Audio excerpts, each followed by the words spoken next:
हाय दोस्तों, कैसे हैं आप सभी। मैं डॉक्टर आनंद फिर से अपने YouTube चैनल पर आप सभी का स्वागत कर रहा हूं और आशा कर रहा हूं सभी ठीक है, मस्त हैं और QTM में मेरे साथ जोरों शोरों से तैयारी कर रहे हैं।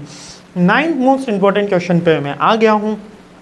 केवल थ्योरी के क्वेश्चन बताए हैं, न्यूमेरिकल में अभी हिंट दे देते हैं। सिंप्लेक्स है, असाइनमेंट प्रॉब्लम है, ट्रांसपोर्टेशन है ये और लीनियर प्रोग्रामिंग, ये 4 तो न्यूमेरिकल बना ही लीजिए।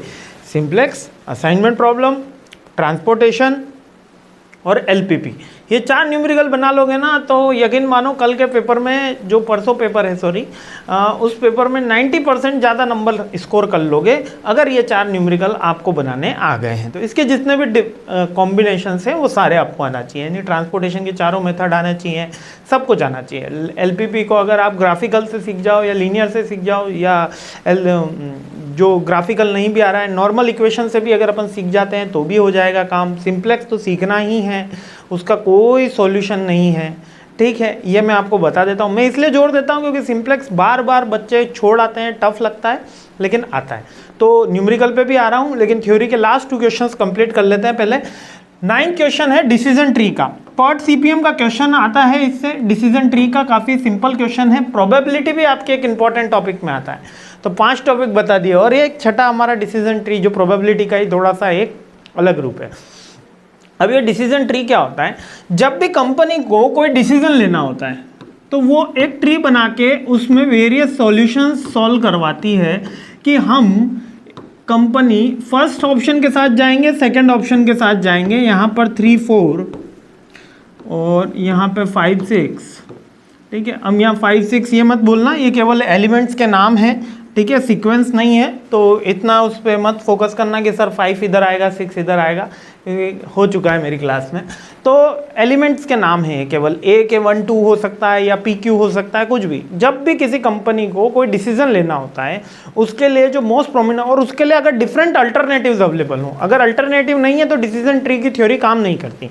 जब अल्टरनेटिव अवेलेबल होता है और उनका हमको ऑप्टिमम सॉल्यूशन निकालना होता है, जब हमको उनकी प्रोबेबिलिटी, कॉज एंड इफेक्ट पता हुआ होता है, तब हम डिसीजन ट्री अप्रोच यूज करते हैं।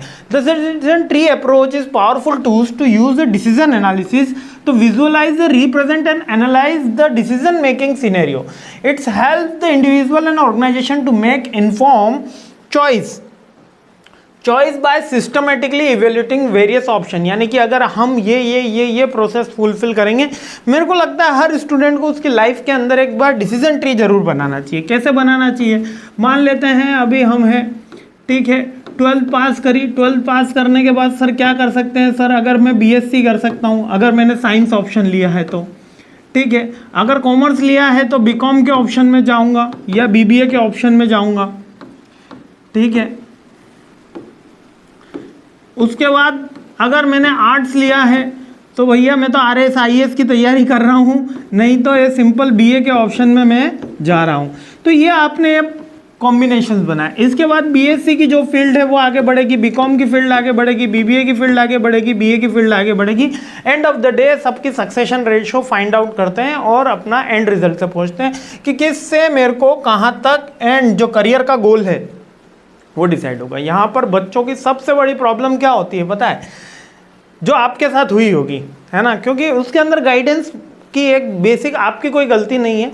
बहुत से मतलब इसके अंदर मैं कहता हूँ 85% के अप्रोक्स स्टूडेंट, 10 में से 2-3 स्टूडेंट मेरे को ऐसे मिलते हैं जिनको ये पता होता है कि उनको यहाँ तक पहुँचना है कि कहाँ पहुँचना है। तो डिसीजन ट्री की अप्रोच यहाँ पे हेल्प करती है। मीन्स कि बच्चा जब 12th में होता है तब क्या उसको करियर का गोल पता होता है कि हाँ ठीक है मेरे को एंटरप्रेन्योर बनना है, हाँ ठीक है मेरे को एक गवर्नमेंट जॉब की तैयारी करनी है, हाँ ठीक है मेरे को गवर्नमेंट जॉब की तैयारी करनी है, ये पता है। लेकिन गवर्नमेंट जॉब में कौन सी जॉब की तैयारी करनी है, क्या बैंक PO की तैयारी करनी है, क्या मेरे को असिस्टेंट प्रोफेसर की तैयारी करनी है, क्या मेरे को एक PO क्लरिकल जॉब की तैयारी करनी है, या मेरे को किसी अदर सर्विस सेक्टर की तैयारी करनी है, क्या मुझे आर्मी की तैयारी करनी, नहीं पता होता। तो जब तक आपका गोल डिसाइड नहीं होता ये पूरी की पूरी जर्नी आप डिसाइड नहीं कर पाते। इसलिए कंपनी पहले गोल डिसाइड करती है, after 10 years they want to be. जैसे मोदी साहब ने विजन दिया कि 2047 में हम एक डेवलप्ड कंट्री बन जाएंगे, मतलब उनका तो कहना है कि हम बन जाएंगे, भगवान करे उससे पहले ही बन जाए। लेकिन उन्होंने भी पहले गोल डिसाइड करा ना। अपने लाइफ के अंदर हम यहाँ पे मिस कर जाते हैं। यही अनसक्सेसफुल और सक्सेसफुल बच्चों में डिफरेंस आ जाता है कि जो के गोल डिसाइड नहीं हो पा रहे, उनका पाथ हमेशा गड़बड़ जाएगा। कोई कहेगा बीएससी करके बीकॉम। तो ऐसे बहुत सारे क्वेश्चन के जवाब हम मतलब पर्सनल सेशन में देता हूँ मैं। तो यही सारी चीज़ें डिसीजन ट्री के अंदर भी आती है। ठीक है, टॉपिक आया तो थोड़ा एक्सप्लेन कर लिया, हमारा भी प्रमोशन हो गया। ठीक है, अब इसका एप्लीकेशन कहाँ कहाँ आता है? अब डिसीजन ट्री का एप्लीकेशन हर जगह होगा जहाँ पे भी डिसीजन लेना होगा। जैसे कि जितने भी सेक्टर्स आपको याद हैं, जितनी भी इंडस्ट्रीज याद है, सबके एग्जाम्पल लिख सकते हो, कोई याद करने की जरूरत नहीं है। देखो, बिजनेस के इन्वेस्टमेंट में डिसीजन करना होता है, प्रोजेक्ट में डिसीजन लेना होता है, हेल्थ केयर डिपार्टमेंट में डिसीजन लेना होता है, ऑयल इंडस्ट्री में डिसीजन लेना होता है, एनवायरमेंटल इंपैक्ट में डिसीजन लेना होता है। अब डिसीजन भी डिफरेंट सिनेरियो में होते हैं, सर्टेनिटी और under risk management. Uncertainty means के एक डिसीजन लेते हैं कि सर्टेनिटी मीन्स के ऐसा करोगे तो ऐसा होने की 40% प्रोबेबिलिटी है, ऐसा करोगे तो इतना होने की 80% प्रोबेबिलिटी है, तो वो सर्टेन हो जाता है। अनसर्टेनिटी कि हमें पता ही नहीं है कि उसका रिजल्ट क्या होने वाला है। ये एक बड़ा क्वेश्चन बनता है सर्टेन और अनसर्टेन रिस्क मैनेजमेंट का। ये लास्ट 10th क्वेश्चन है, अभी से बता देता हूँ, इसलिए अगर ना भी देखो वो वीडियो तो याद रख लेना। डिसीजन मेकिंग का अनसर्टेनिटी सर्टेनिटी को 10th मोस्ट इंपॉर्टेंट थ्योरी का क्वेश्चन है। ठीक है, तो ये रिस्क हो गया। सेंसिटिविटी एनालिसिस अपन ये सारी चीज़ें आगे डिटेल में देखने वाले हैं। बेसिक जो क्वेश्चन बनता है इसके अंदर कि डिसीजन ट्री की स्कोप क्या है और मीनिंग, यानी कि इस एक क्वेश्चन तो आपका स्कोप, मीनिंग या significance, scope, meaning, significance in thing का बनेगा।